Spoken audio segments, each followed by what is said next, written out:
It's 6 p.m. on Tuesday, April 20th, 2021, and I hereby call this meeting of the City Council to order. Would you please bow your heads to pray with the invocation by Councilman Clark? Dear Heavenly Father, we come to you tonight, first of all, to thank you for what you have done for us. We surely do not deserve the mercy and grace you show on a daily basis, and yet you continue to bless us. As our community continues to grow and we face issues that need addressing, let us all become more focused on the ways we can make it a better place to live. Keep our eyes and our minds open and remove the blinders that sometimes we place on ourselves to see what we may not be seeing. We all have a responsibility to our fellow residents we serve and neighbors we live amongst. We must do what's in their best interest. Let us all make the right decisions when those decisions that need to be made are brought before us. And in your name we pray, amen. Amen. Please stand for the Pledge of Allegiance. I pledge allegiance to the flag of the United States of America and to the republic for which it stands, one nation, under God, indivisible, with liberty and justice for all. Assistant City Clerk, Ms. Simone.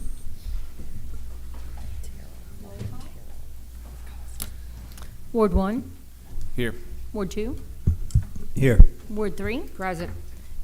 Mayor. Here. Ward 4. Here. At large. Here. Thank you. Could I get a motion to confirm or adjust agenda? I'd like to make a motion to add to the under G, motion to amend and allow a presentation by Diamondhead Water and Sewer regarding the bond issue rather than their public comment.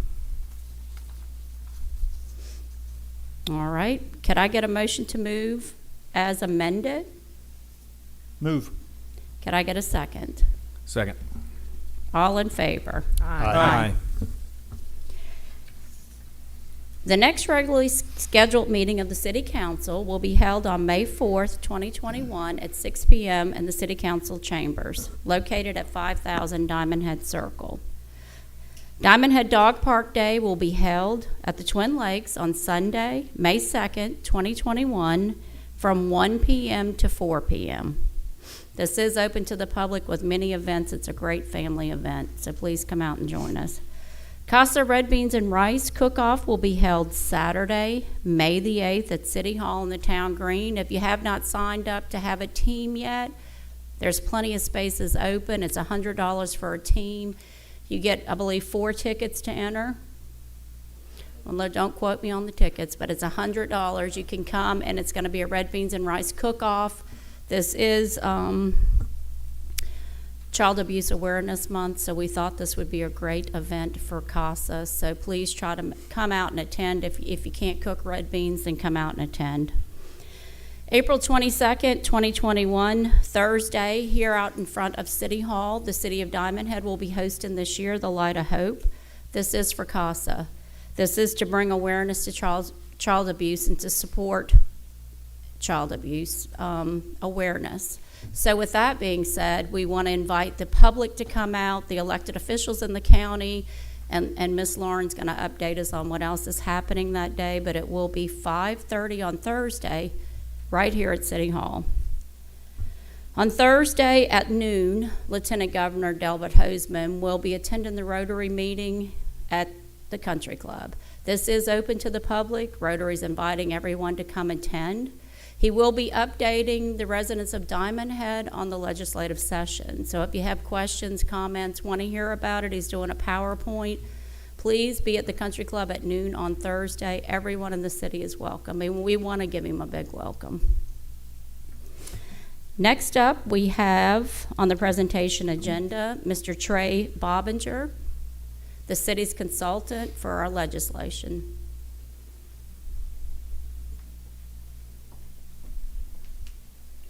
Thank you, Mayor, council members. I walked in, I was joking with Tink and Miss Jamie that I didn't expect to see them here, and then I remembered that June, I think, is the changing of the guard, so it's good to see you guys again. Nice to meet you, Shane, for the first time, and glad to be here with you. I just wanted to say we had a very good legislative session. It's a privilege to represent the city of Diamondhead and the residents of this city and all the good things going on. And it's very important what happens in Jackson has a direct impact here on the city and the citizens here. I've enjoyed working with our city manager, Mr. Riso, communicating back and forth about legislation, things going on. There were some bills passed that I'm going to be doing a summary that I'll be distributing to you guys of some additional bills that were passed that I think will benefit the city in regards to property cleanup.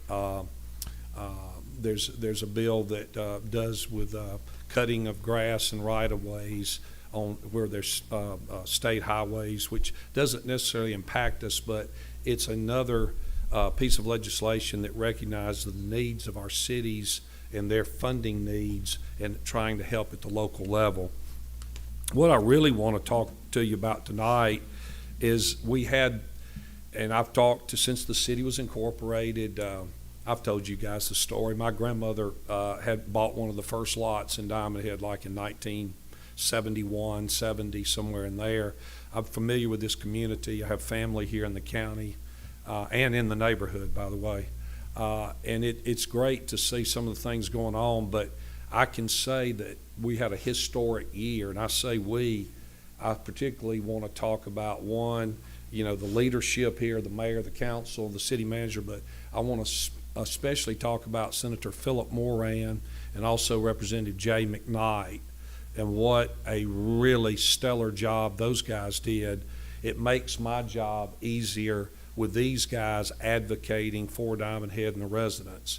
They want to help and they're willing to help, and they did help us.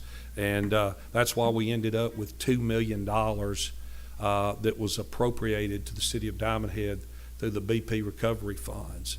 We got $1.5 million last year, and we were very jubilant, Mayor, about that. And then we got $2 million this year. And these legislators went to bat for us. Senator Moran's got seniority. He's been there, chairs a committee, accessible, great relationship, Lieutenant Governor's office.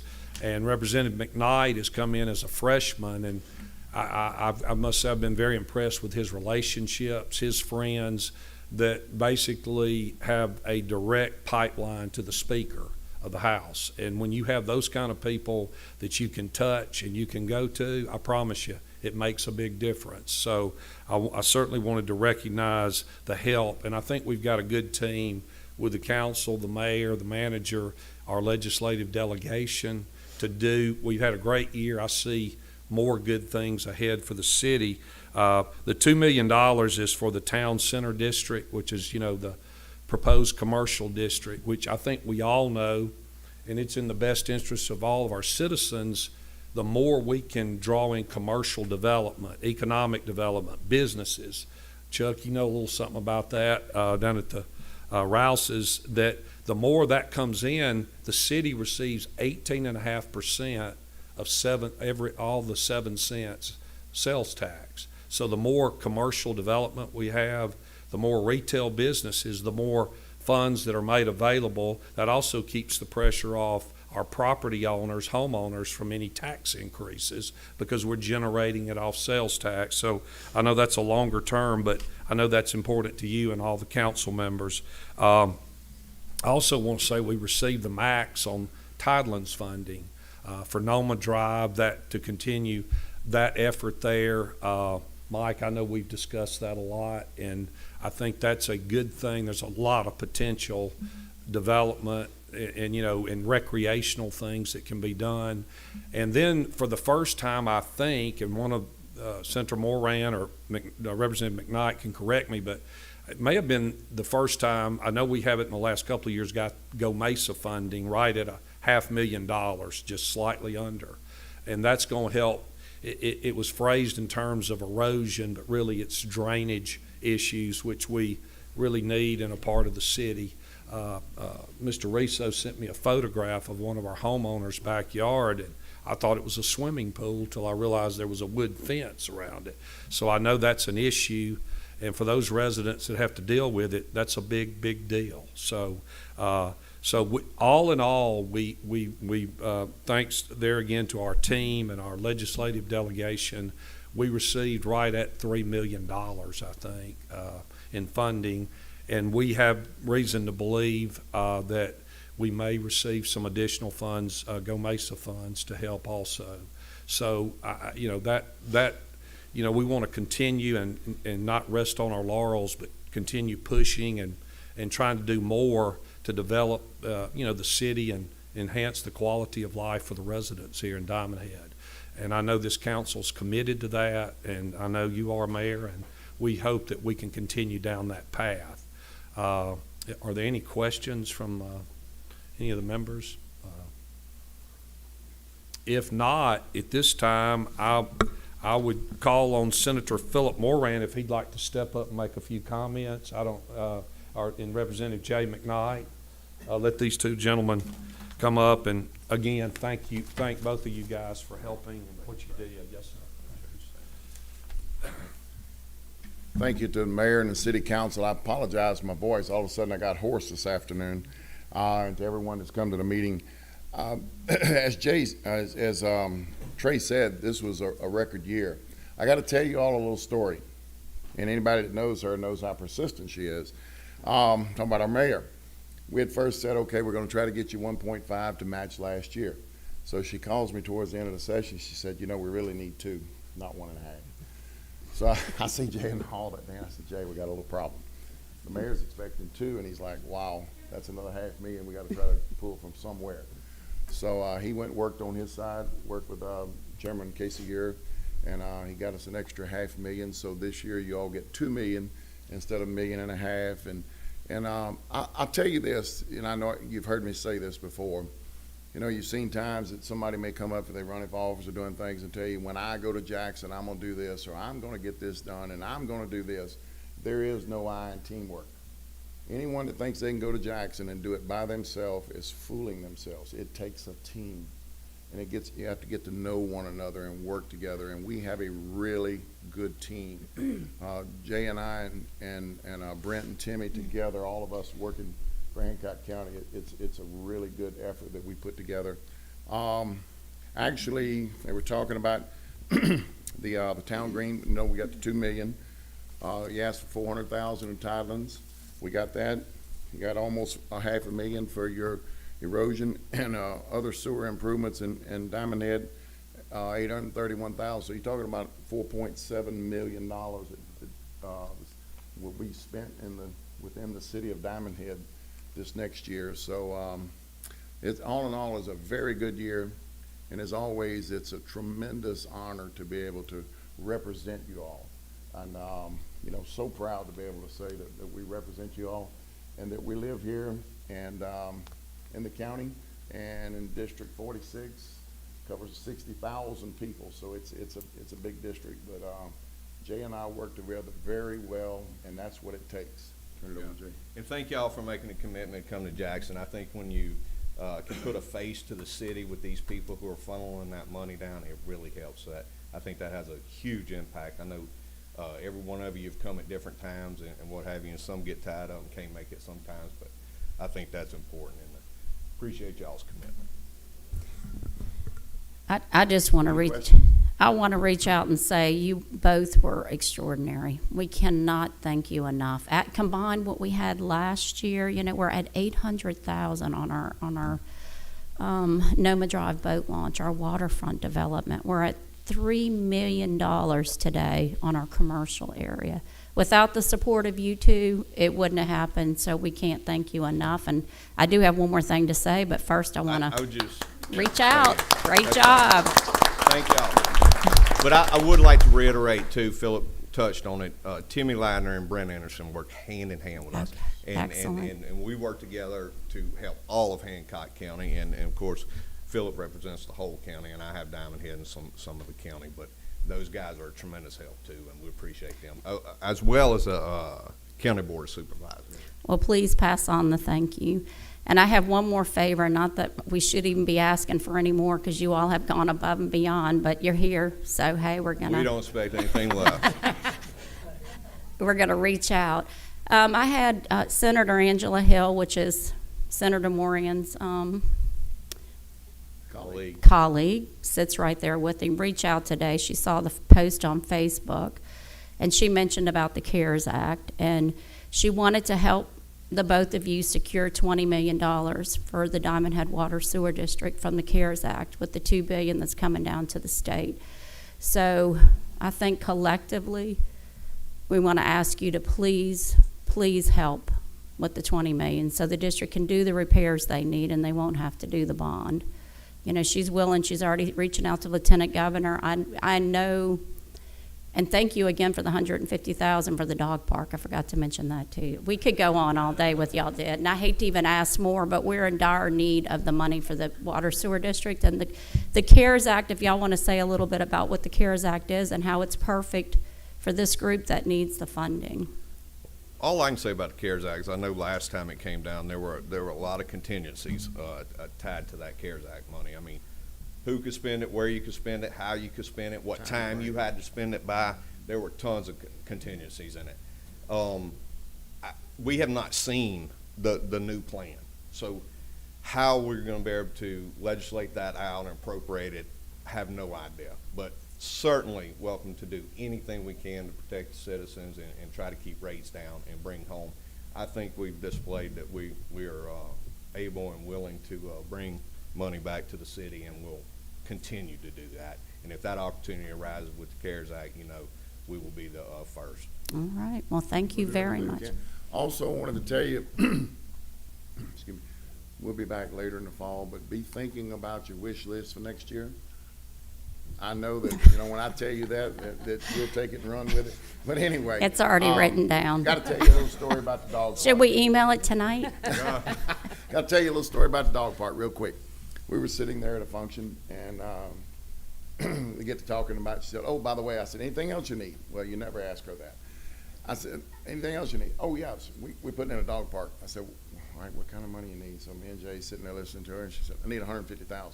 Well, it just so happened that the chairman on one end that handles that is a colleague of mine, an executive director on another end that handles part of it. I happen to handle his budget, so I called him over and let the mayor explain to him what y'all needed. So as a result, you're going to get money for your dog park. Yes. So, thank you. Worked out. And we're Anyway. excited. Thank you. Nancy, before we go, Michael, thank you for all your help, and Trey, appreciate you. Definitely. Thank Thank you y'all so both. much. Thank you. Any Thank you. other Thank you. questions? Mike? No, I was just going to comment that both of these gentlemen, as well as Trey, communicate regularly with me. Even they'll be in the middle of a meeting and say, I got 3 minutes, I need you to answer this question right now. We did that on the way to Jackson. But just the communication's been great from both of you. Thank you. One other thing I think I do need to say tonight, and from the bottom of our heart, me and Jay and both of us, y'all made a very good decision when you brought Trey on to the team. There's not a day that I don't walk out of a appropriations meeting or a transportation or energy meeting that he's not in the hall. And, you know, and he'll say, hey, Mayor, call me. I need some help on some stuff. So he's very active. He's working in hard, and he helps us with the team to put it together. Thank you. And thank you, Trey Bobbinger. Thank you. I failed to mention at the beginning of the meeting, and it is written here, we do have a 3-minute timer. So you have 3 minutes when you get up to speak. Councilman Morgan will be the timer person. And if you're on, only the person whose name's on the sheet, and I'm assuming we have folks signed up, is the person that can speak. We're not trading time off.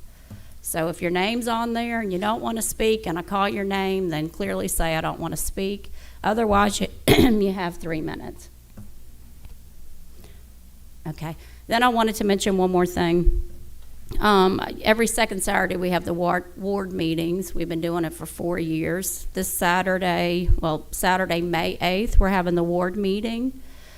At the ward meeting, we will have the 2 candidates that are running for councilman at large, and they're both here tonight. So if y'all could stand up, and I don't mean to embarrass you. You both look very nice, so hey. So we have Gerard Mayer and Jim Hightower, they both will be at the ward meeting. So this is your opportunity to come, get up at 9 o'clock, come have some coffee, meet these two gentlemen, hear their platforms, hear what they're doing. It's your chance as a city to come together to hear this. So make plans, get up early that day, and let's hear what they have to say. And thank you both for standing up. I didn't mean to put you all on the spot. Cruising the Coast, Blessing of the Classics, our favorite time of year. Mr. Mark Duffy is coming up to give us an update.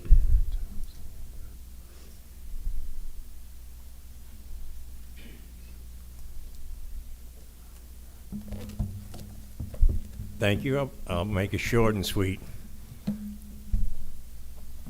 All you have to do is say my name, and unfortunately, it's Cruising the Coast. But there's a lot more to it than just me. I may have created the monster, but you people have supported it and created something that has lasted. This is the 9th year for Cruising the Coast coming up here. And next year will be the 10th.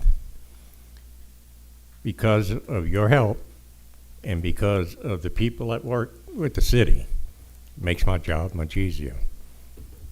Mr. Riso, his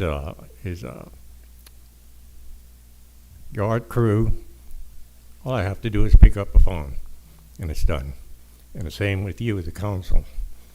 So thank you for your support, and we will continue keeping it, and we're going to have to really find something special to do come next year. That'll be our 10th year. Every year we have a little something for the cruisers.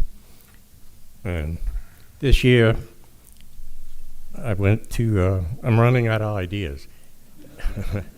I mean, I always try and get something to relate that the cruisers can use or enjoy or add to their repertoire. So it may not be big, but I think it's going to be very useful. These are special packets to keep their license registration and their insurance cards in. It will carry the logo for the blessing. And with your help and your support, keep that budget comfortable for me, please, so I can continue to keep it rolling. But it's on track, October 6th. Be ready to party. Without you and without the people that live here, it couldn't happen. We don't bring in outside people. It's all done in-house. You, the council, the volunteers that work the blessing circle, the cruise in, the spotters all over, keeping eye on everything runs smooth. That's all us. So thank you. Stay with it. Thank you, Mr. Duffy.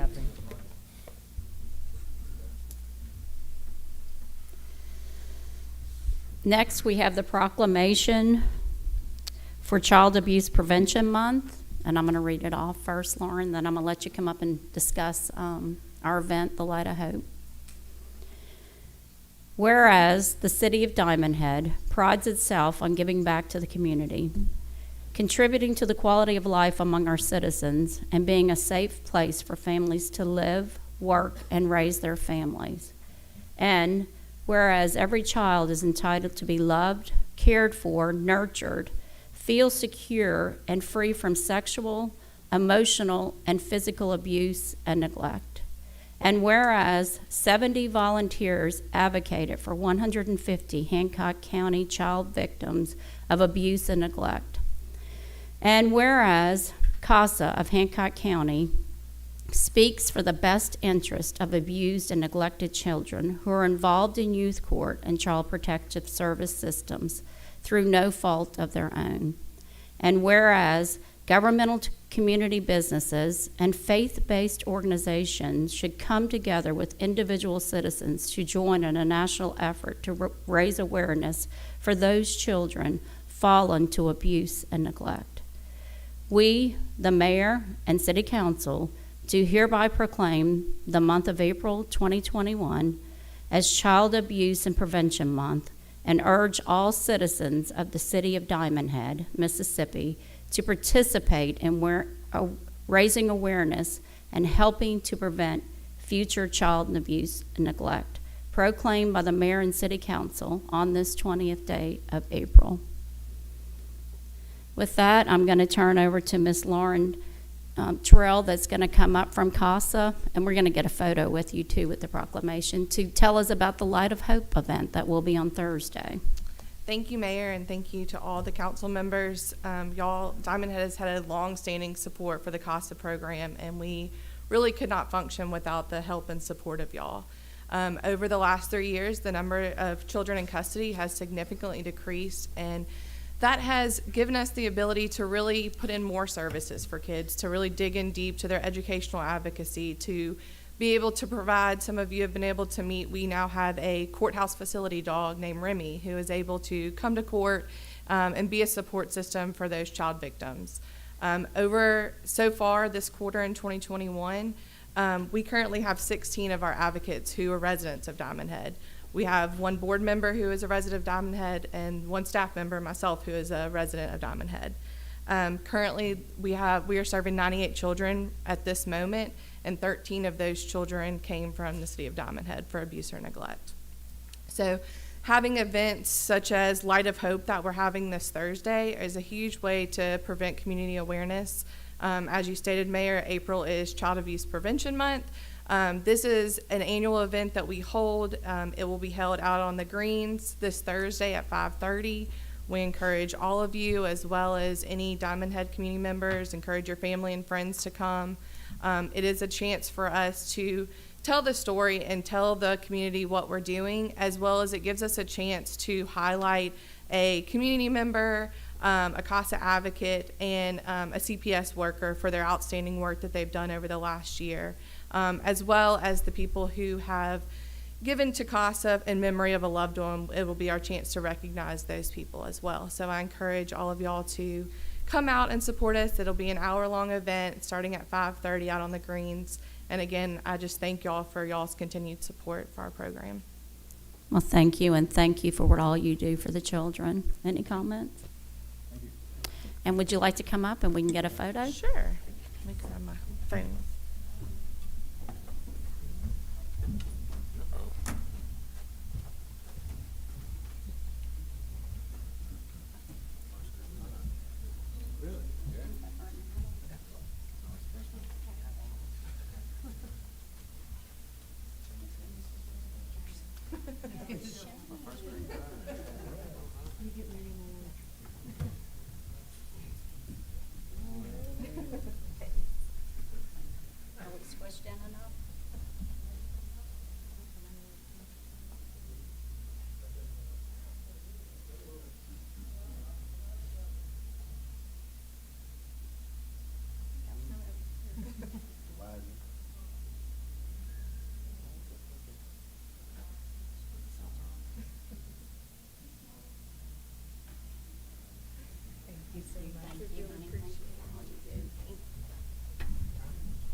Yes, thank you for everything. Moving on to item G. And who is it we have from the water sewer? Okay, we have Mr. John Kirschenbaum doing the presentation for the water sewer district. Yes, ma'am. It'll actually be a two-part presentation. I'll keep it short for my portion on the bond and the petition, and then Mr. Griffith will follow to speak to the referendum itself. All right. Thank you. Thank you.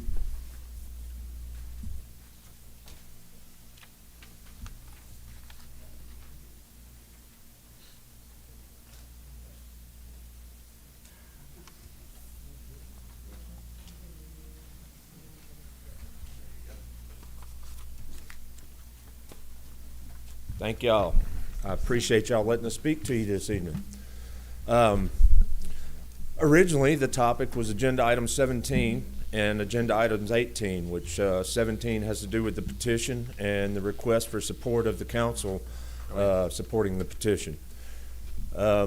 After the explosion on social media last night and this morning, I felt like I needed to expand that topic to talk directly to the bond itself, the history of the bond, how we got to that point, and why it's the best thing for Diamondhead. So I'll have to back up just a little bit. Whenever we did the rate modification last year, if you'll notice the color printout there, that was a flyer that was sent out to every resident of Diamondhead. At that time, we told you, hey, we're doing a variable rate change, but this is what we're going to do with it. It was our 5-year capital improvement plan, and on the backside there's a map there, and it highlights each one of the projects that are talked about in that 5-year capital improvement plan. The first sheet is still the 5-year capital improvement plan, and it has not changed. When we changed the rate, to afford this bond, to stabilize the rates from now and the foreseeable future. There will not be another $19.50 per household added on to what you're already paying. That is absolutely false data. That rate built in to borrow this $12.5 million. We were planning to borrow that $12.5 million in small chunks using DEQ SRF loans. Those are a pain. You got to go through a year of jumping through hoops in March and June and September. You got to go before those guys, and you got to have a 30% engineering review, a 70% engineering review, and a 100% engineering review. And if you jump through all those hoops, and if your project qualifies, and if you get chosen out of this great big pot of money that covers the entire Southeast United States as one of the projects chosen, you get the money a year and a half after you started asking for that money. It's cumbersome. You can only apply for 2 of those a year. So if I have 10 projects, which I do, identified in that capital improvement plan that are water related, I have to rely on going through that process 5 different times over the next 5 years. Cumbersome, time consuming, comes with extra money attached to it. There's bureaucracy involved. When they give you that money, you have to figure out which contractors you can use. There's special contractors that have to be used for that particular type of money. Then you have to track when you paid it, how much you paid it, what % complete you were. The whole time our comptroller and our construction manager is doing all those things, the issuer of those bonds has somebody that they're paying to do the exact same thing. So for me to borrow $1.5 million from them to put in the ground, I actually have to borrow $1.7 million from them because they put all their fees on top of it and lump it into my payment. So it's more expensive, the interest rate's higher, it's more cumbersome, and it's bureaucracy. But it was the only avenue we had until the private money came available. And I will digress just 1 second because there was comments today, well, why don't you go get some grant money? Everybody else is getting grant money. We actually did get some grant money this year. We got $831,600 to put on 2 of our sewer projects. DMR has some of the Go Mesa money, and they were able to fund 3 of our sewer projects that are on that capital improvement plan. Because they're going to fund those, I get to prioritize and move some other sewer projects that I was going to have to wait 3 or 4 years to do. I'm going to move those up in the priority list. But when it comes to water, we have problems. We put very clean, high-quality water in people's taps. Most of the grant money out there is for people that can't do that. Most of the grant money out there is in the poverty-stricken areas where kids are in school and don't have clean water. As an affluent community of Diamondhead, and you hate to say that, but we are, we have grant writers, contract grant writers in 3 different states trying to cover all these pots of money all over the Southeast United States. We have been at it hard and furious for multiple years searching for grants, and what we've been told by every avenue we reached out to, including Mr. Moran and Mr. McKnight, we can't help you with grants. SRF, that's where you need to go. So I just explained why that was cumbersome. We had an existing 2012 bond debt that we were able to restructure this year. In the restructuring of that bond debt, we took it from a 3.3% loan to a 1.5% loan. In doing so, we saved $560,000 over the life of that loan, And we cut a year and a half off the back end of it by keeping our payments the same because our rate structure was built to pay those bills at that rate. When we did that, we also freed up $1 million in cash. As part of the original bond structure, we had to hold $2 million in reserve that we couldn't touch. We were able to cut that in half, pull out $1 million. That's money we're going to put in the ground right now. But man, we said, wow, 1.5%, that's some cheap stuff. You got some more? Immediately we asked, and they said, yes, we can help you with that. How much do you need? So we worked with our bond attorney and our finance lady, and she started digging and looking, and she came back and she gave us options. She says, we got 10, we got 12 and a half, we got 15, we got 20 years, 25 years, 30 years. Where do you want us to go look? So we looked at our budget, what we had passed, what we could afford, how we could stay within the debt ratio that we needed to stay within. In doing all that, we came up with a number. We need $12.5 million, and we need to finance that for somewhere between 23 and 25 years. We will know that exact number whenever we get our final interest rate. Good news, bad news. Good news, when we were restructuring the original debt, we called interest rates coming, bam, bottomed out. Immediately after we signed that one, they've started going back up. So within 2 weeks of us asking them to explore that money, to the time that they were able to bring a presentation to us, that money went from 1.5% to 2.5%. Still historically low, unbelievably low rates. In the 2 weeks between that meeting and the April 8th meeting, in which we voted to proceed in procuring that, it went up from 2.5 to about 2.8. It seems to be stabilizing at about 2.8, and they expect it to be 3.5 before the end of the year. Anything below 3 is cheaper than anything we've seen in 20 years. It is absolutely the best way for us to procure this money to put shovels in the ground faster. In addition, instead of having to borrow 1.7 to put 1.5 in the ground with the other type of loans, this is private bond money. We sign on the line for 12.5, they put 14 million in our account. So we get additional money we can put in the ground. We get a better rate structure. We get less red tape. I don't know how anybody could be opposed to this. It is by far and away the best financial option for putting shovels in the ground and for keeping our rate structure stable for the foreseeable future. I know there was misinformation out there on social media. I don't know how to say this enough. This was built in when we changed our rates last year. This is what we plan to do with the money. If you look at the 5-year plan, you go across the board, there's $21 million being put in the ground. We've got $8.5 million in the bank. We've got $12.5 million we're talking about borrowing. We're going to put it in the ground, and we're going to put it in the ground fast. So that's a little bit of the history about the type bonds we had available to us, why we don't necessarily qualify for grant money, why this bond is a better deal.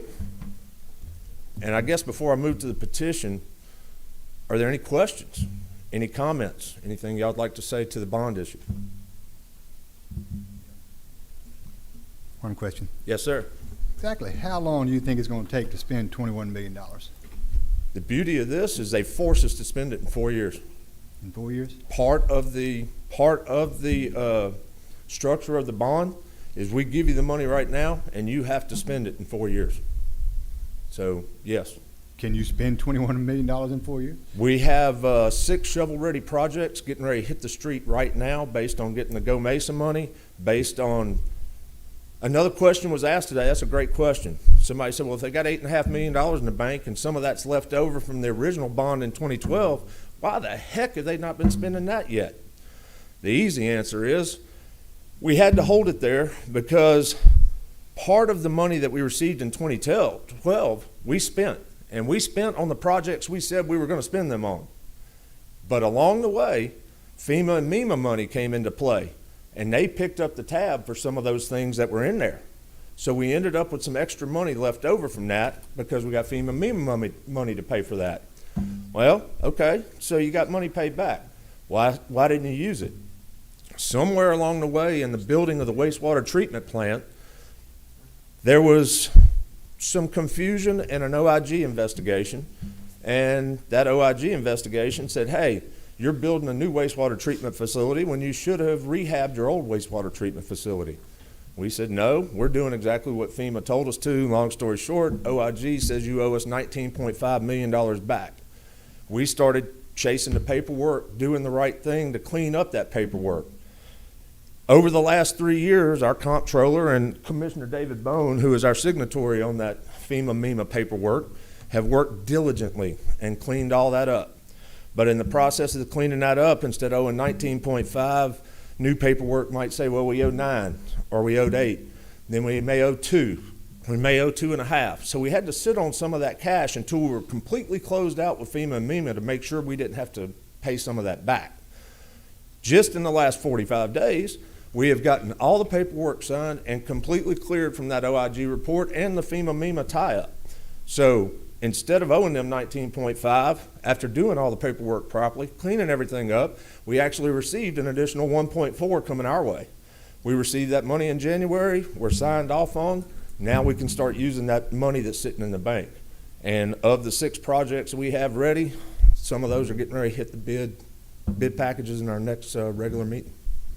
I'd like to add a few comments. Please. Can I ask you my For- question before you Oh, comment? sure, Mayor? go ahead. John, for the $12.5 million bond, where exactly are you at in the bond process? We are in the final step. Which is what? What is the final step? We as a board, and this kind of ties to the petition, when the petition was delivered late, that was the last opportunity for anyone to protest and stop this I bond. apologize. I know nothing about a petition. I haven't seen the petitions. I'm just interested in this Okay. bond. I'm trying to think the easiest way to do it. Do you want to talk about the petition or you want to talk The about? bond. All right. Where's the bond at? So the bond. Is it done? You have the bond now? April 8th, we voted unanimously as a board to tell them to do the final step. We are on the May 13th meeting of the board of the bank and the state. We will have it then. Okay, that's all I have. Thanks. Yes, sir? I have a question. Yes. How long will it take to pay this bond off? 23 we asked them to finance it at 25 years. Based on where our debt ratio is and what the final interest rate in, it could come in somewhere in 22 to 23 and a half years is what we'll be signing on the line for. Okay. The other question that the public will ask is, you've already answered it, but they're going to ask again, will this make their rates go up? I can't say it clear. It will not affect your rates in the foreseeable future. Ms. Nancy asked on social media today, she was very clear.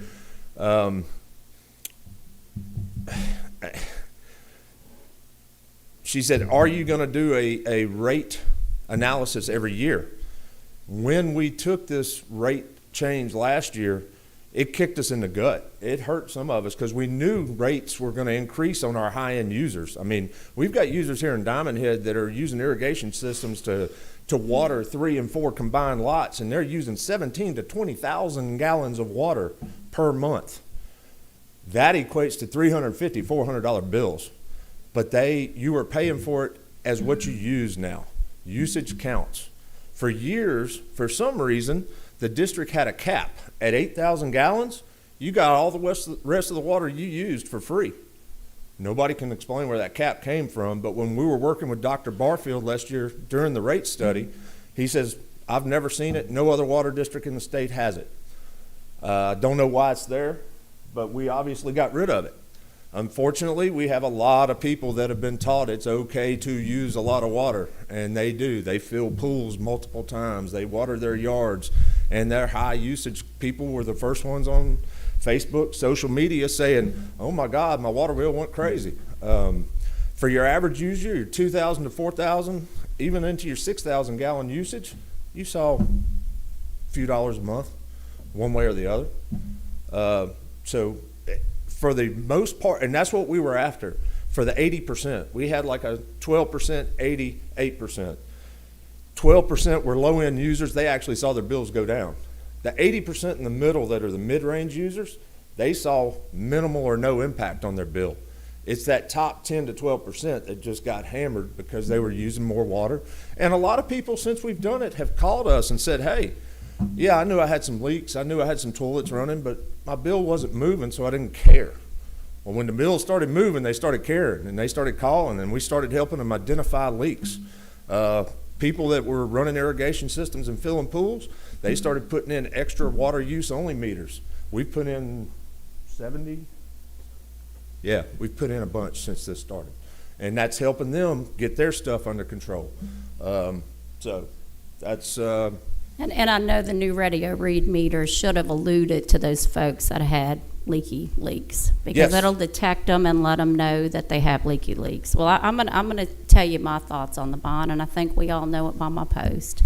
You know, I reached out to whoever I could at the state level to try to find you all money today, yesterday. Yep. The bond scares the life out of me. I have ran 2 utility districts. I've worked in the engineering world for 40 years. Yep. I totally get you're mandated every year to do a rate analysis to see where you are. Yep. Currently, you know, I know you have fuel man cards.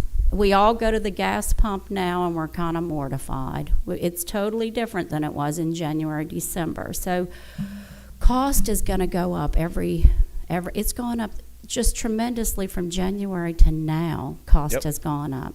The cost of building materials 500 times what it is. Mm-hmm. So you can't tell us the rates are not going to go up, because realistically expenses are going up. I can tell you the So- rates aren't going to go up because of this bond. So the bond, so you said the rates went up before. With the new rate study, it averages about $1 million in revenue, which is basically the cost of the bond. It's $950,000 roughly a year. 813, but okay. Mhm. So that worked out with that. And my fear, and we sit up here as elected officials representing all the residents in Diamondhead that are taxpayers and ratepayers. We represent, and our duty is to ensure and make sure that we're doing the best of our ability to make sure that they are not paying too much, that things that we do is very conservative, a conservative government. So I strongly feel that if any, and trust me, Mike would like to go tomorrow and do a bond for $20 million. He would jump on it. No, he won't. He's saying no, he wouldn't. So he said $5 million. So we have 4 governing entities in the city. If we all chose to go out and do bonds, and we read about it in the newspaper, we had no clue about it till we read about it. So having you all do the 12.5 kind of straps us from not being able to do anything. Not that we want to do a bond. The POA may want to do something, and the fire department may want to do something. But there's only so much the residents in Diamondhead that they can afford. So having this, and I feel strongly, and you may disagree with me, and at this point, you know, it is what it is. I'm going to work my you-know-what off to try to find y'all some money. I am. Today, a senator said $20 million. Nancy, I will work on the $20 million for the district. And I'm very good friends with, and I strongly believe that those 2 men that sat here. My hands are out. I'm with you. So with that being said, I feel any person, any entity in this city that posts a bond should put it on a ballot. That's a large amount of money, and I feel strongly about that. And that's me personally, sitting here as the mayor, as an elected official, as what the people have trusted in me. And from the day I've sat in this chair, even as Ward 1, I've always listened to the voices of the residents, and I've followed suit. So that's my opinion on it. You all may not agree, but that's how I feel strongly about it. Well, I can speak to a couple of those comments. The rate structure as we have it right now will not be affected by this bond. If rates were to go up, it would be for all the things you mentioned. Fuel costs going up, other things going up. The way this is built right now, we're taking the $12.5 million and the $8.5 million in cash that we have, and that's covering all of our capital improvement projects, capital expenditures. Everything else we do day to day, maintenance, small maintenance, small things at the wastewater treatment, maintenance of trucks, work around the maintenance yard, all that's coming straight from the water and sewer rate in there. This rate maintenance variable rate increase that we did was built around this 12.5 million. It is shown on that capital improvement plan. That capital improvement plan is actually what we gave Dr. Barfield. Dr. Barfield is a professor at Mississippi State University. When we get appointed to the board to serve on the water board, we have to go to school. There's a textbook about that thick. It's sitting right there next to my wife. It tells you how to set your debt ratios, how to plan a budget, when to be worried about the life cycle of your pipe in the ground, when you're supposed to be working on that, when you're supposed to be fixing that. That book was written by Dr. Barfield. So when we decided to go and find someone to help us build our rate structure to do what we needed to do, the critical need things, we talked to him and I challenged him. I said, take some of these projects off my list. Which one in the life cycle of my pipes can I not do? Which one can I ignore? He says, you're past due on all of them. So I can't cut any of it. Y'all are talking like this is an option. Y'all are talking like I don't have any, I have options of not borrowing this $12.5 million. I don't have the expert. The man that wrote the book on how to run water and sewer districts and is an economist professor told me, you cannot cut any of those projects. And I said, okay, tell me how to afford them. And that's when we spent months with the comptroller, the GM, the treasurer, Ben Taylor, myself. We spent months in multiple meetings, hours and hours at a time, working through this spreadsheet that's 47 tabs deep that ties into 2,000 gallons for free versus 4,000 gallons for free versus 2,500 gallons for free versus $1.38 for 1,000 gallons after that to $2.25 for 1,000 gallons after that. And I said, tell me what to do. And he did. And we did not like the answer. As a board, it hurt us. We said, I don't know that we can do this. Let's go back. And we said, give us 3 other options that are less invasive to our people's pocketbook. And we did. And guess what? We were back to having to cut projects off of that list, and he could not recommend any cuts off that list. So we made the gut-wrenching decision to accept his first recommendation, the expert on the business. I had to defer to him, and it was hard. But we voted as a board unanimously to accept that rate structure so that we could fix what we need to fix, because that's what's best for this community. If we do not do that, we risk the chance of not putting clean drinking water in people's taps. We risk the chance of more and more breakages. We're already seeing 30% more breakages in 3 specific areas than we saw 3 years ago. We don't have another 3 years to ignore this. If we see it, and that's not a linear line, that's a parabolic line. So we are going to see more breaks. We're going to see more boil water notices. We're going to see more complaints on social media about how bad the water and sewer district is. Let us fix this and do what's right for our community. And we want you to fix it. We just want you to give us time and try to find grant money before we get in debt this deep. And that's how I feel about it. We have searched for years. You keep saying that like we haven't. I'm going to reach out and give you Senator Angela Hill's contact information. Love to show talk to you her. my text, $20 million in CARES Act. She's working with the Lieutenant Governor. I'd love to see I that. say we move forward in trying to get money from the CARES Act. And that's my statement on it. Okay. All right. Well, thank you Well, very much, wait, Mr. Kirschbaum. I guess we also have to touch on the petition, because that was the main action item that brought me here. And then I felt like I needed to expand to the bond because the bond got blown up last night and this morning. So, the petition. You say you should let everybody vote on everything. State statute doesn't allow us to do that. State statute for these bonds has a very specific set of rules on what I can and cannot do and what you as the public can and cannot do to help me or stop me. In the process, we went through the first 2 stages with our bond attorney and with the financer.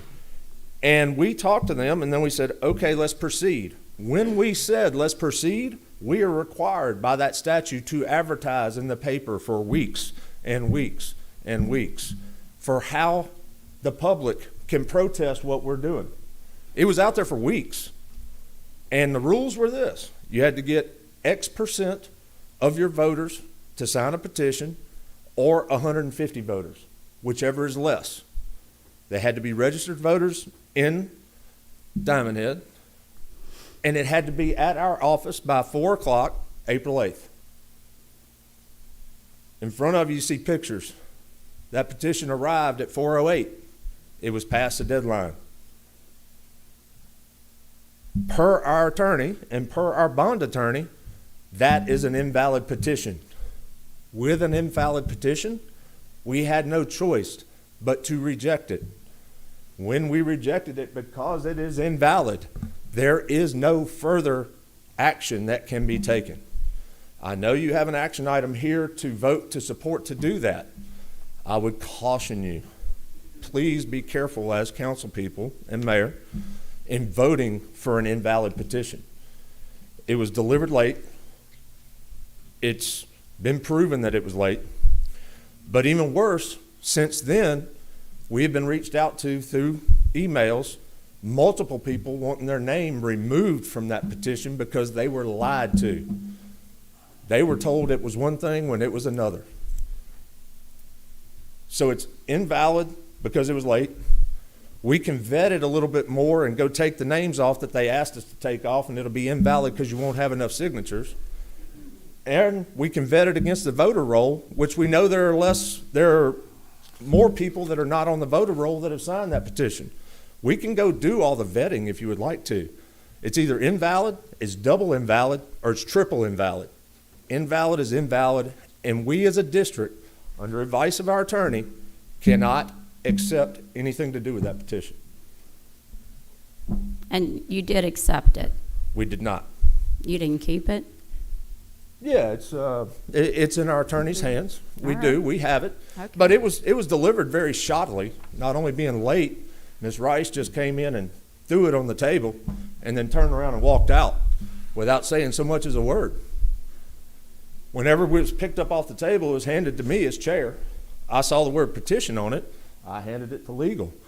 Legal recorded the time it was delivered immediately and then had to go chase Ms. Rice out to find out her name, because there was no name attached to the petition.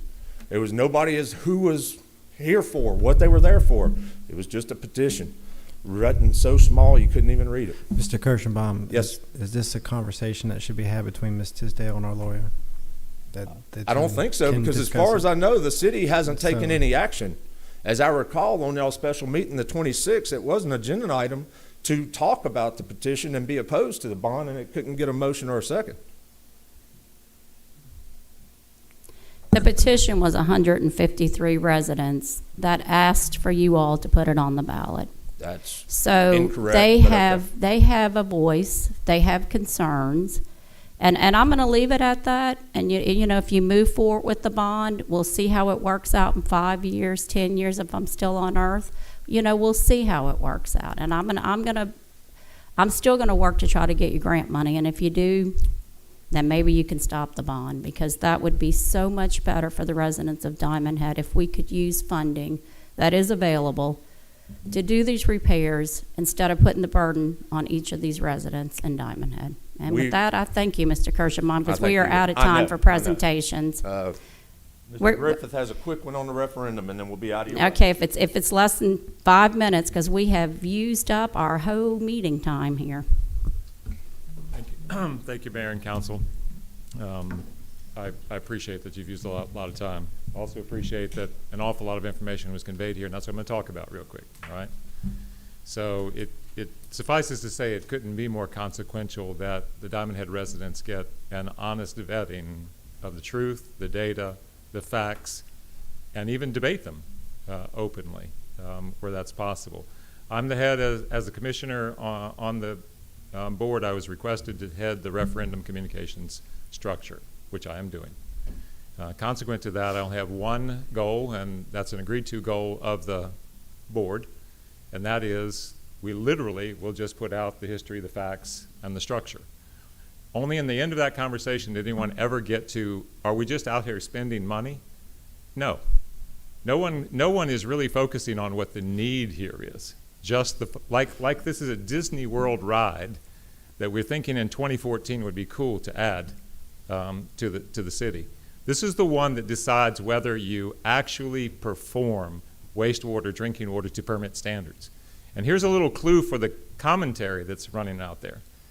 When that does not happen, and the state does take over, you and every one of you lose control.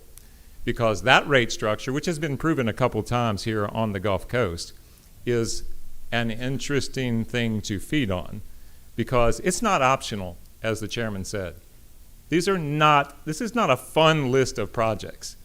This is to keep and to actually take the heart and lung machine off of several of these basins and actually perform the services necessary to keep it going. Think about what that is a moment. This isn't the one that decides whether you have one of those cool projects in the out years. This is the one that decides what your property values are in Diamondhead. And so consequent to that, it would be nice if we actually got off of this rail and brought it home for the residents. Brought the information, as the chairman said, about what the rates really are. That's the biggest attempt at scare tactics in the district, is to talk about these runaway costs. Again, not only is that not true, the absence in the commentary about what is true, and that is the state of affairs of the sewer and water district. Now, let me tell you real quick before I want to kill my 5 minutes. I was the author, technically, of aspects of what would be considered the CARES Act today, assistively in the national picture for the infrastructure bills. Diamondhead is the second highest per capita income community in the state of Mississippi.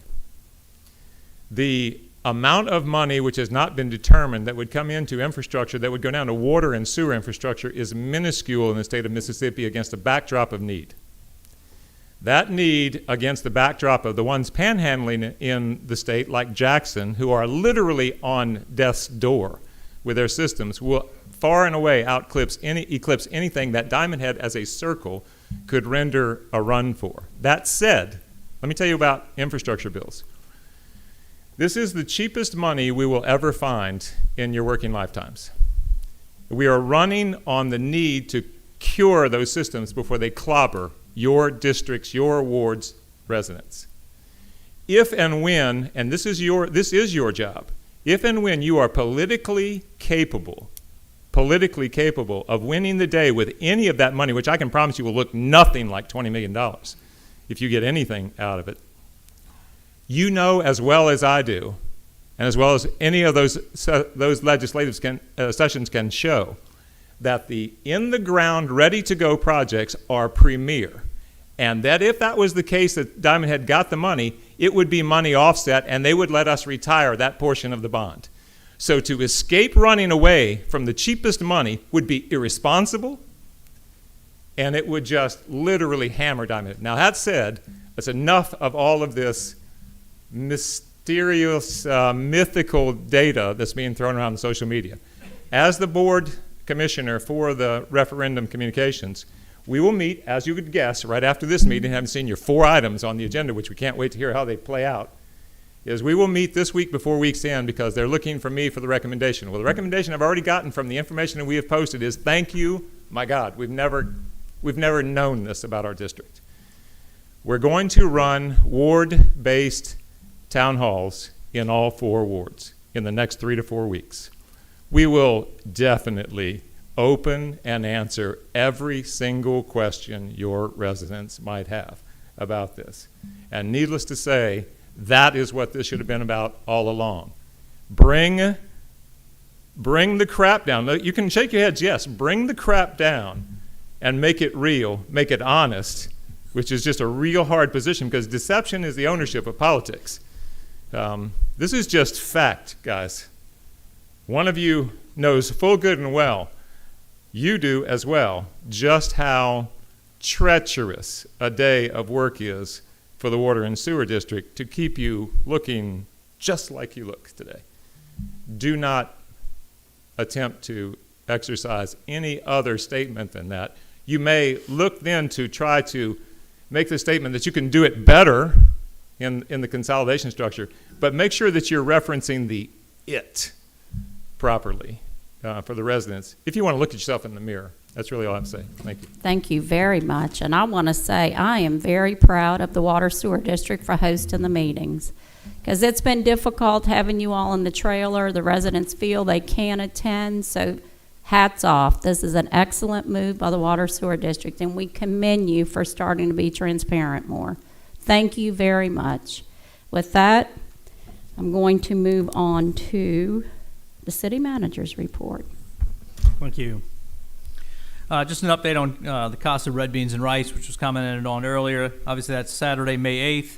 The city is a co-sponsor of that event. Be held right here at City Hall. There is a live band that will be playing, and obviously amazing food. Our residents are encouraged to come out and enjoy the food, music, and community event. Local businesses and residents are encouraged to sponsor a team and compete to see if they've got the best red beans in town. The comprehensive plan update. The draft of the new comprehensive plan is now available online on the Envision Diamondhead 2040 website for residents to review. We have scheduled a presentation for the public on April 29th at 6 p.m. at City Hall. Orion Planning and the team will be here making that presentation to residents.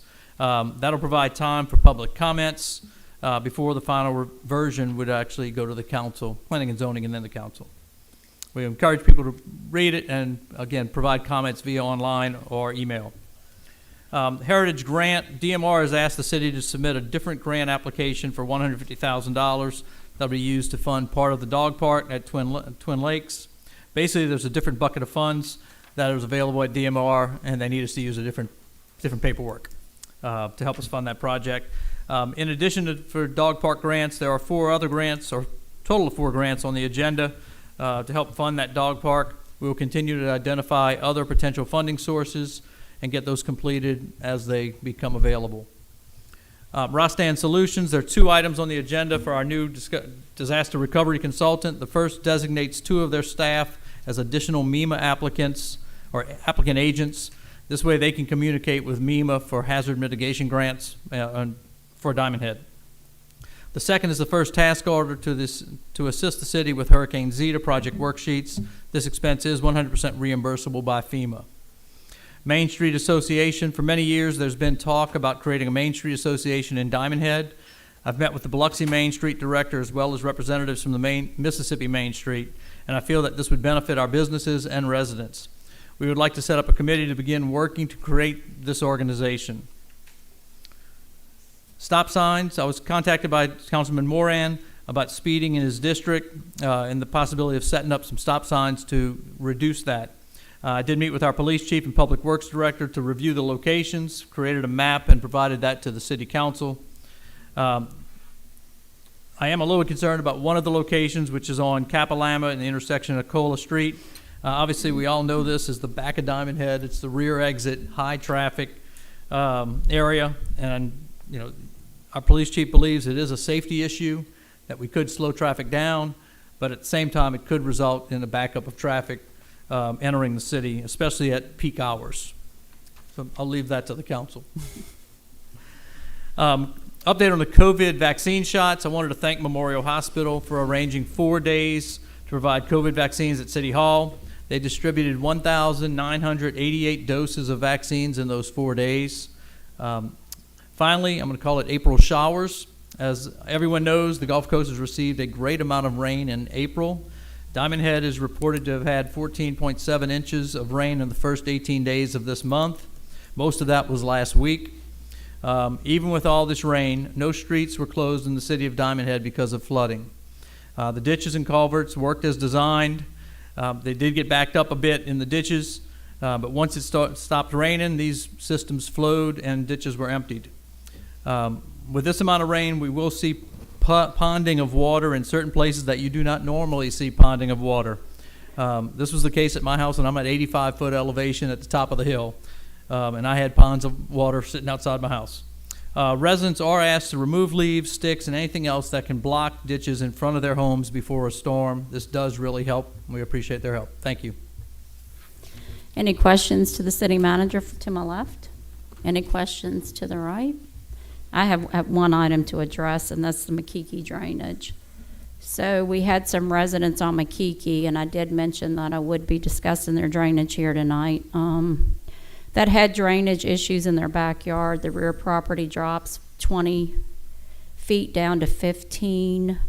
We've got a side inlet catch basin that was filling up with debris that made it difficult. So I sent plenty of information on that. So I'd like to see us move on this for the next agenda to have something on it, whether we're going to have to get an engineering firm or proposal engaged to look at what we need to do here. Yeah, So- I'm happy to do it. I Okay. would just note that we've got a list of other drainage projects, so it's just a matter of prioritizing which one goes in front.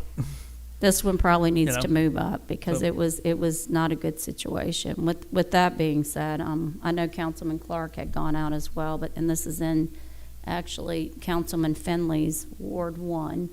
But this one's in dire need, so if we could get somebody to look at it so we can get some drainage calcs on it and see the flow that's coming in and see if we can relieve. If the council wants an engineered report, I'll put an assignment out there for you. Thank you very much.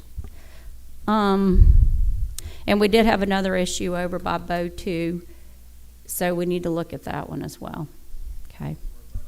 Thank you, and I want to That by far commend was y'all probably on one of your the worst. hard work during all that rain. I know it was nonstop, so thank you. Thank Public Works. Y'all did an outstanding job. I mean, it was tremendous, and you did excellent. Can't thank you enough.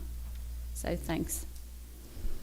Now moving on to public comments. Again, you have 3 minutes, and no, you cannot change your time out for your best friend sitting on road, whatever. So starting out with John Kirschenbaum and Brian Griffith. Have y'all said it? Y'all have said enough. Okay. We are cutting you off. Thanks. Moving on to Mr. Bill Atkinson about stop signs. Okay. Yes, I'd just like to comment on the request for the stop signs. Last night I did a search online asking the question, are stop signs effective to reduce speeding? The results, dozens of links saying no. This include the U.S. Department of Transportation, cities, and engineering firms. The number of links I found saying yes were none. The manual on uniform traffic control devices produced by the U.S. Department of Transportation specifically says in their manual, yield or stop signs should not be used for speed control. Why are stop signs not effective? There are 7 reasons. A report by the U.S. Department of Transportation and the Institute for Transportation Engineers says, quote, there's no evidence to indicate that stop signs decrease the overall speed of traffic. Impatient drivers view the additional delay caused by stop signs as lost time to be made up by driving at higher speeds between the stop signs. And there are many studies that document this effect. Second reason is the law of unintended consequences. Rear-end collisions significantly increase long after the installation of these stop signs that have little cross traffic. Also, motorists may start to use other streets to avoid these additional stop signs. For instance, on Kaloa, if I'm driving toward Kapalama, I can take a right on Kahana, speed down Kahana, and avoid 2 of these new stop signs. So you're just moving the problem to another area. Third reason is traffic engineers and law enforcement officers agree that traffic moving at a consistent and steady speed is much safer than traffic that is subject to numerous acceleration and decelerations. Fourth reason is when motorists see stop signs where there's rarely any cross traffic, the report I mentioned earlier from the Department of Transportation says unwarranted stop signs breed contempt in motorists who tend to ignore them. Any rare cross traffic thinking that they have the protection of a stop sign will pull into the intersection and sometimes have tragic consequences. Fifth, sixth, and seventh reasons are economic and environmental. Stop signs, more stop signs, wear and tear on cars, reduced gas mileage. Air quality is reduced because of the additional pollution, and there's more noise. Now, what can be done? Well, the first thing is community action. That means having a more awareness of the problem. Some suggestions are having a drive for safety around Diamondhead a couple times a year, say in August, to talk about school bus safety, things like that. And again, like in May, to talk about the kids are going to be out of school. The second is enforcement. I know the police say that they don't have resources to do this, but if it's a priority, we need to make it a priority. Thank you, Mr. Atkinson, and thank you for bringing up this information to the city. We greatly appreciate that. And we know you didn't mean to say you were speeding down Kahana. We have police in the back. Okay, just checking. Next, we have Mr. Gerard Mayer here to talk about, he waived his time. And I'm not passing that to nobody because we have Mr. Peter Yanez here to talk about water.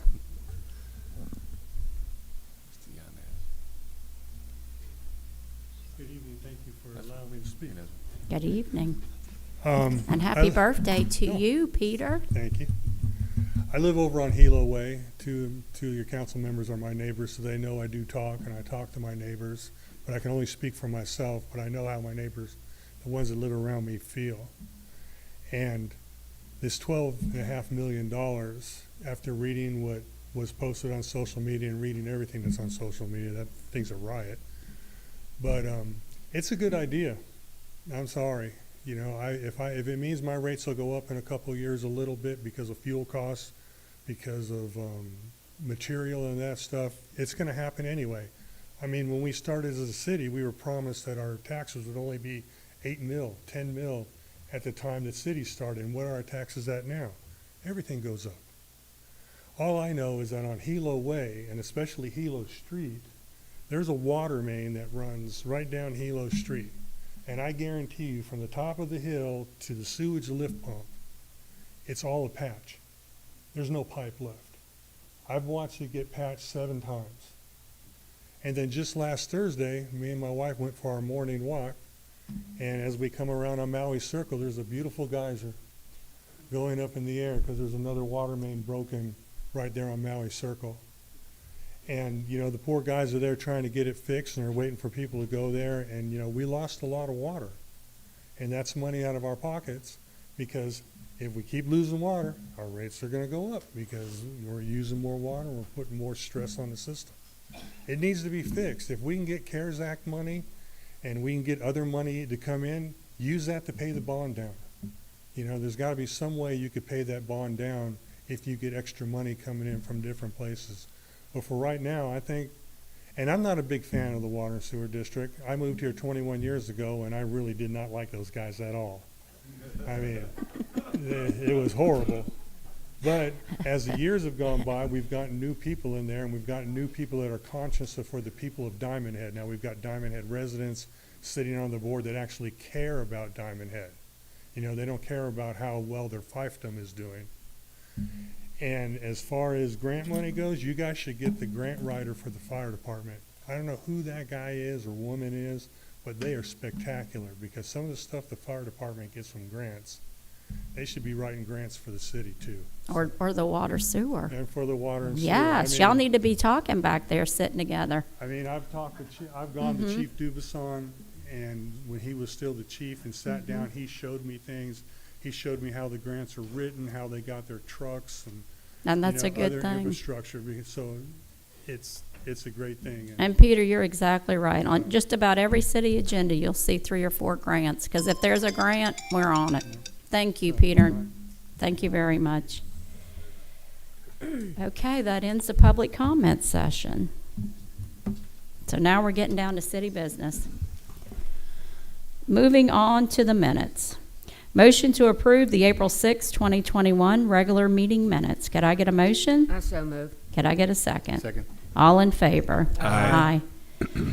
Resolution 2021-115, could I get a motion to adopt Resolution 2021-019, thereby authorizing a grant application for funding in the amount of $150,000 to the Mississippi Coast National Heritage Area Program through the Mississippi Department of Marine Resources for $150,000 for the Twin Lakes Fishing Pier and Broad Walk and other related purposes. Could I get a motion? Move. Could I get a second? We have some, okay, so we're going to move on the motion was Councilman Moran and a second by Councilman Clark. Okay, we'll have to take a roll call vote. It's a Okay, resolution. yes. Roll call, Ward Ms. 1, Yes. Ward 2, Yes. Ward 3. Yes. Mayor, Yes. Ward 4, Yes. at large. Yes. Thank you. Motion to approve Resolution 2021-116. Motion to adopt Resolution 2021-020, thereby authorizing the preparation submittal of 2021 AARP Community Challenge Grant Application in the amount of $52,000 for the dog park and other related purposes. Could I get a motion? Move. Moved by Councilman Moran, second by Councilwoman Morgan. Any discussion to my left? Any discussion to my right? And I'm going to say again, this is another, we have 4 dog park grants on here, and this is another one for that. Ward 1, Yes. Ward 2, Yes. Ward 3. Yes. Ward 4, Yes. at large. Yes. Mayor, Yes. Resolution 2021-118, a motion to adopt Resolution 2021-021, thereby authorizing the preparation and submittal of the Pet Safe Park for your park grant application in the amount of $25,000 and for other related purposes. Could I get a motion? Move. Motion made by Councilman Moran. Could I get a second? Second by Councilman Clark. Any discussion to my left? Any discussion to my right? City Clerk, Ms. Simone? Ward 1, Yes. Ward 2, Yes. Ward 3. Yes. Ward 4, Yes. at large. Yes. Mayor, Yes. thank you. Resolution 2021-128, motion to adopt Resolution 2021-022, authorize the preparation and submittal of the Raising Cane's Community Program in the amount of $100,000 and for other related purposes. Could I get a motion? so move. Motion made by Councilwoman Morgan. Could I get a second? Second. Second made by Councilman Clark. Any discussion to my left? Can you explain what that is to everybody? Yes, I can. So Raising Cane's, if you've been to Slidell, their dog park is actually called the Raising Cane Dog Park because Raising Cane's funded the entire dog park. So we're hoping that they will love Diamondhead as much as Slidell and reach out and get us some funding. So this is a grant that our fabulous city manager will fill out. He fills out all the grants, so thank you. And he's very good at it. And maybe we'll get a shot at Raising Cane's here at some point. That's what I'm talking about. So if we get the grant, y'all be cheering them on because we want a Raising Cane's. Did that clarify? Okay. We'll take a vote. Yes, Ward 1? ma'am. Ward 1, Yes. Ward 2, Yes. Ward 3. Yes. Ward 4, Yes. at large. Yes. Mayor, Yes. thank you.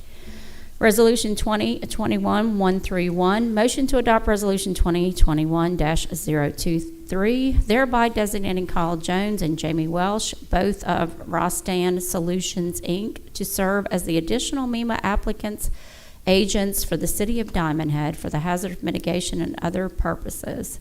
Could I get a motion? Move. Motion made by Councilman LaCour. Could I get a second? Second. Second made by Councilwoman Morgan. Any discussion to my left? Any discussion to my right? I just want to add one thing when we're talking about HMGP grant funding. We do need the siren, and I can't tell you how many times I've talked about the portable generators, but can we get 2 of those too? So those were on the list. We need them. We need to get this, make it happen. All right, city clerk. Roll call 1, Yes. 2, Yes. 3. Yes. 4, Yes. at large. Yes. Mayor, Yes. thank you. I'd like to move to amend the agenda to move to the action agenda, item 2021-129 on the consent agenda. Could I get a motion to move as amended? Move. Councilman Moran made the motion. Could I get a second? I second it. Second by Councilwoman Morgan. All in favor? Aye. Aye. And this is moving the stop signs off the consent onto the action because we had discussion on it. A few people had comments, so we're going to talk about the stop signs. Okay, could I get a motion to approve the consent agenda? Minus item number 13, 2021-129. Move. We've got a motion by Councilman Finley and a second by Councilwoman Morgan. All in favor? Aye. Action agenda items. A motion to approve the re-subdivision of Glen Eagle Phase 1, lots 64 and 65. The property owners are John and Susan McDough. The property address is 7516 Turnberry Drive. The tax parcel numbers are 067N-1-35.036.000 and 067N-1-35.037.000. Could I get a motion? Move. Motion made by Councilman Clark. Could I get a second? Second. Second made by Councilman Finley. Any discussion to my left? Any discussion to my right? I just want to add, please make sure that the drainage, when we go back to putting these back, that the drainage is checked by the building department. All in favor? Aye. 2021-127, motion to approve the subdivision of Diamondhead Phase 2, Unit 7A, Tract A.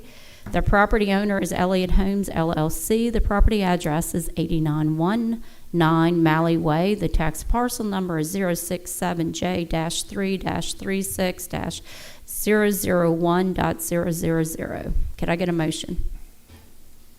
Move.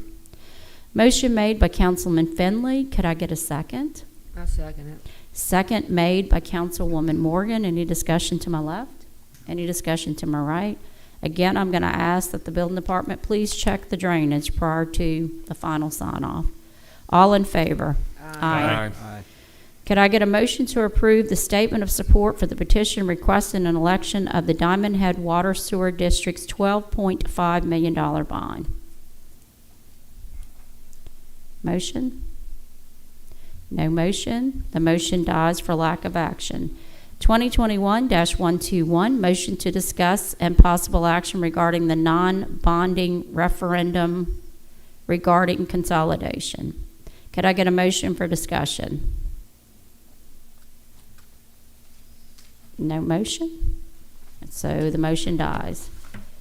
Could I get a motion to direct the city manager and city attorney to attend all meetings of the Diamondhead Fire District and Diamondhead Water and Fire Commission and to report the status of the council?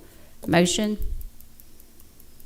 I'm going to move on this because we should have been doing it, because then we'd know what's going on. So I move that yes, we do. Could I get a second? I'll second it. Second by Councilwoman Morgan.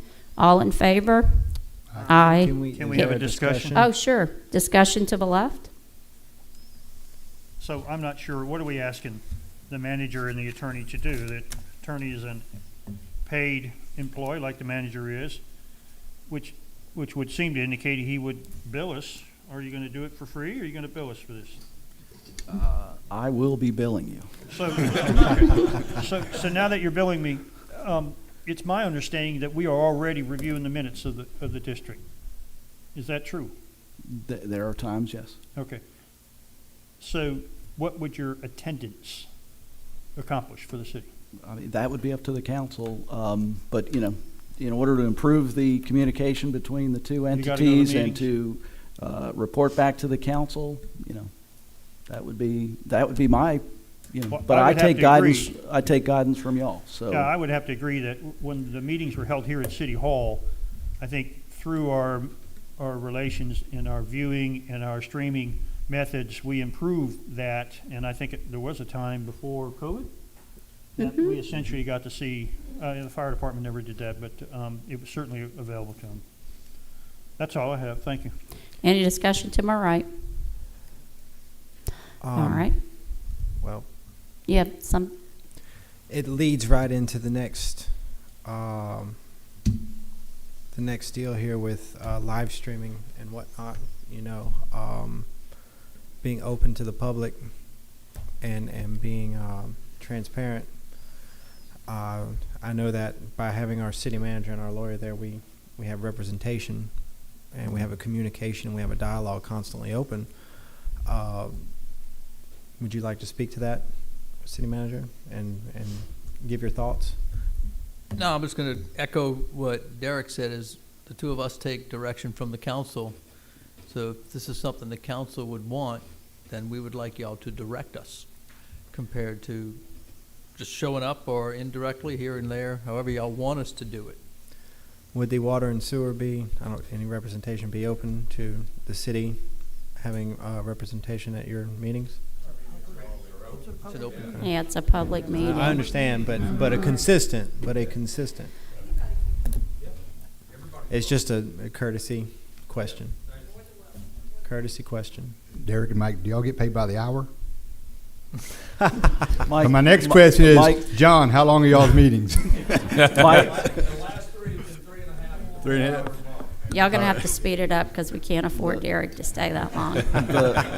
the longer the better. I can see why after seeing the presentation, but we need to go a little faster so that Derek can get out quicker. And of course, Mike is already here, so I don't get overtime. no, you don't. He just gets comp time. So with that being said, all in favor? Aye. Any Can we- opposed? Does it have to say all meetings? Can we use another term, because they may not be able to make it all, and because If they can't make all, they can send somebody in their place. Okay. Any nays? All right. Motion passes.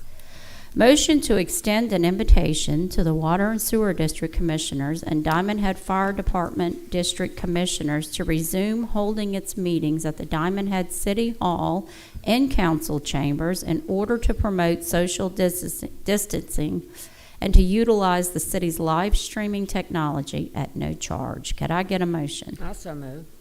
Motion made by Councilwoman Morgan. Could I get a second? Second. Second by Councilman Clark. Any discussion to my left? I would really like to see them take advantage of this. Okay. Just my personal opinion. Any discussion to my right? do y'all currently have, I guess it is cameras and technology that the public can view for your meetings?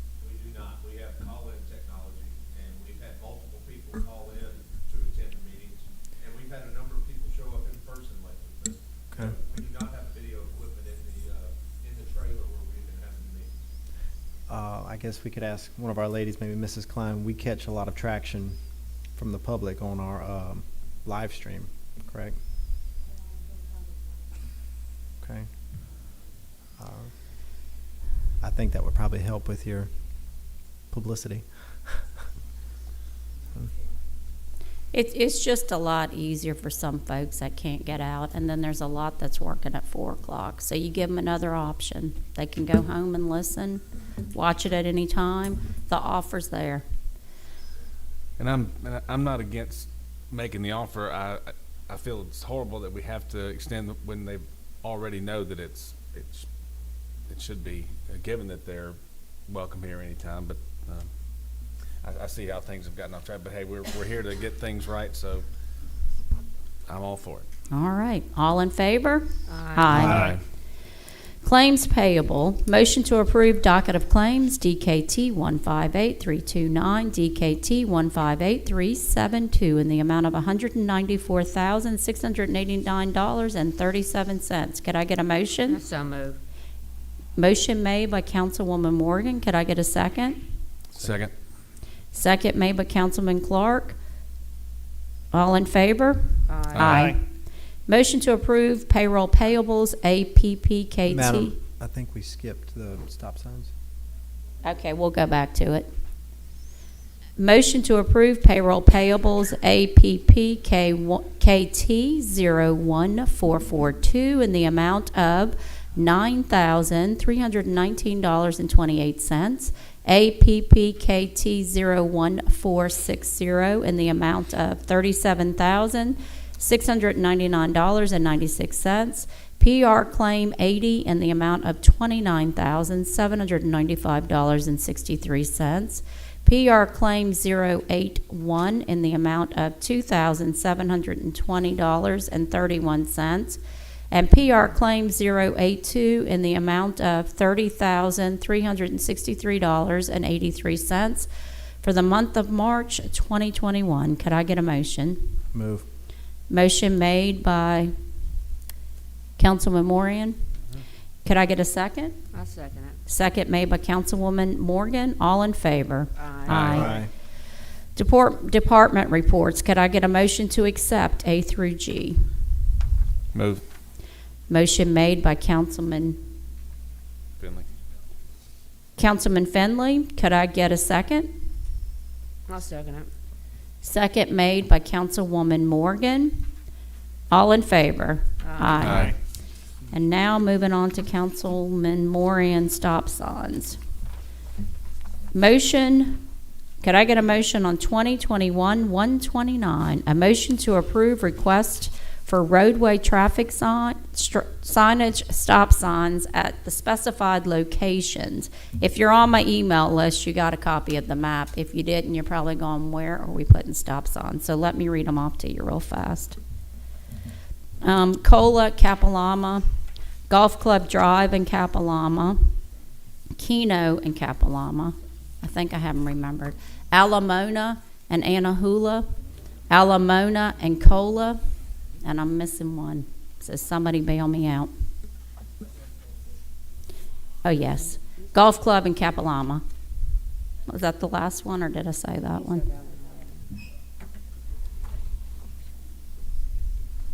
Let me find the map real The quick. motion on the table for discussion or for? It's a motion, and we can decide where we're going to go with that.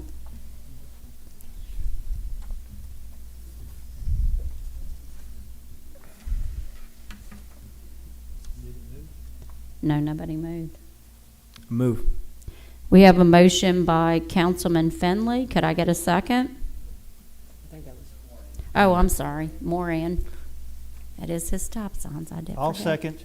And a second by Councilman LaCour. With that, we're going to open up for discussion, and let me tell y'all where they're at. Capilama Drive and Keno, Capilama Drive and Cola, Cola and Kaylee, forgot about that one, Cola and Anahula, Cola and Honolulu, Anahula and Alamona, Golf Club and Capilama. That's 7 locations. So we will start with discussion with he who made the motion, Councilman Moran. I agree with all but 3. And what 3 are those you don't agree with? All 3 on Capilama. Okay. The amount of traffic up and down that road, it would be absolute chaos and fender benders. I do believe, and city manager will have to get, you'll have to help me with this, the flashing traffic signs that tell you your speed as you're going up and down the road. And I think those are an option. I know you have several that you move around the city, but we need to price out permanent ones. I know that road have people speeding up and down. We have individuals that walk up and down that road. There's no sidewalk, there's no shoulder, there's nothing. And I don't think stop signs are particularly the answer, but I do believe that the flashing signs that let you know how fast you're going, please slow down. I think this is the current solution that would help us until traffic picks up at those 3 locations. The other ones, I believe that a stop sign will work. Also, I know that I think it's Supervisor Canan is spearheading the movement at the end of Capilama outside of our city limits of putting the flashing stop sign. So at the end of Golf Club and where all these intersect into Golf Club, Keno, and what's the other one? The third one. A flashing stop sign where they have a current stop sign, the police stop, where people don't just barrel out.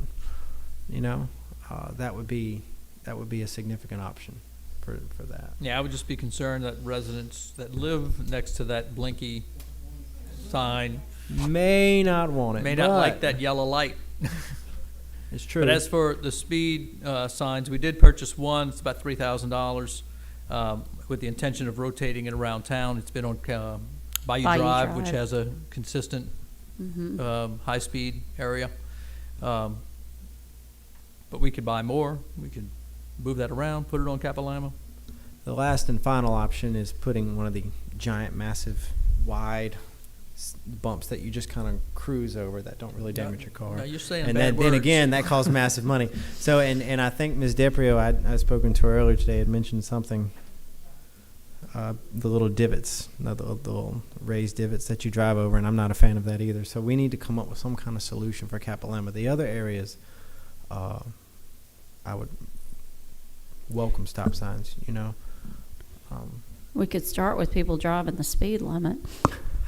It's But- true. We could put more police presence on that road. I know this morning they had somebody pull somebody over. And I approved an extra officer on a Saturday to go out and specifically write tickets because of the number of complaints that we were getting. And I said, just write them up. Let them see the blue lights and make it painful. I don't know the logistics slow why people down. people blame the police for people speeding. Like, how does that even make sense? It And they're makes- out there, but Y'all do an excellent job, and thank you. I will just comment, the Support number the of men and calls blood. that our police officers are going on in the last several months has clearly doubled. Doubled. I don't know Double how you do it. responses that they're getting called out for. They're close to So if they're 2,000. at somebody's Yeah. house for a domestic dispute or a dog barking, they can't be writing tickets. So they've got to go and respond, and oftentimes they have to respond in pairs.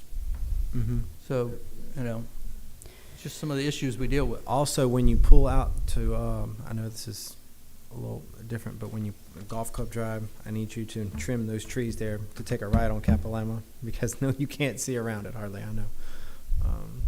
So, just a safety issue. But those three, I don't really agree with. We need to come up with a different solution. But yes, stop signs in the other areas will work. All right. All you got to do is remove them. You tell Any me where y'all want 'em, and discussion, we'll put 'em up. any Or further nowhere. discussion to my right? Any discussion to my left? No? I love the one on Anahula and Alamona. I have sat out there, and I don't know what it is about Anahula,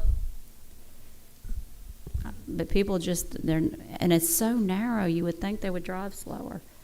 So, could I get a motion to approve the proposed stop signs at the locations of Cola and Cayley Street, Cola Street, and Anahula Street?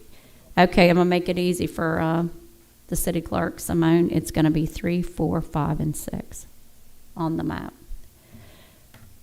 which is Cola, Cayley, Cola, Anahula, Cola, Haloa, Anahula, and Alamona. Items 3, 4, 5, and 6. Could I get a motion? Move. Motion made by Councilman Morian. Could I get a second? Second it. Second made by Councilwoman Morgan. All in favor? Aye. Aye. And I have a little note handed over here to me that Mr. Brian Griffith wants to talk about a non-agenda item. We got the timer on you this time, mister. Got it. Just a very quick request for safety courtesy. Obviously, I'm the proud adjacent landowner of one of the new big drainage projects with the riprap that are 500-pound stones, roughly.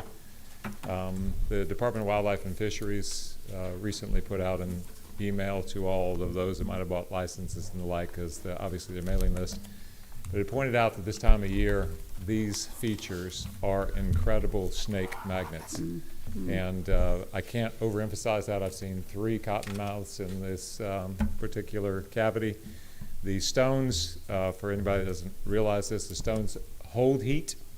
They're cold-blooded reptiles. It's absolutely essential they find that heat, and they lay in those. And our new arising number of young teenagers, it's a magnet. Walkers, you just got to walk those rocks. You got to get into them. It's going to be tragic. There's no question about where they live. They're in there. And so if we could get an information campaign, you all are much better at that than certainly I can think of.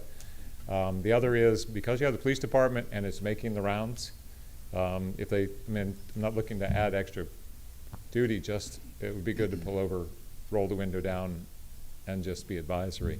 It's a really bad idea for them to be in those rocks. It is. Okay, I so, concur. thank you. Thank you. Thank you, Mr. Griffith. With that, is there any legal action from our legal counsel that we need to discuss? No, there is not, but I will be updating you all on, you'll recall the Mississippi Sound Coalition that has some of the southern Mississippi counties and cities banded together and are suing the Army Corps of Engineers over opening of the Bonnie Carey Spillway and some other issues and how it's impacted the sound. That case is progressing. It is in the discovery phase. The government is objecting to some live depositions at this point that our counsel is trying to get, but I just wanted to update you all on that. It was not executive session necessary, but I did want to at least update you that the case is progressing. The Secretary of State has a sister case, a sister action that is going on at the same time. So the state and the 3 coastal counties are fighting. So. All right. Well, thank you for that update. And please continue to monitor that very important topic. With that being said, could I get a motion to adjourn? I so move. Motion made by Councilwoman Morgan. Could I get a second? Second by Councilman Clark. All in favor? Aye.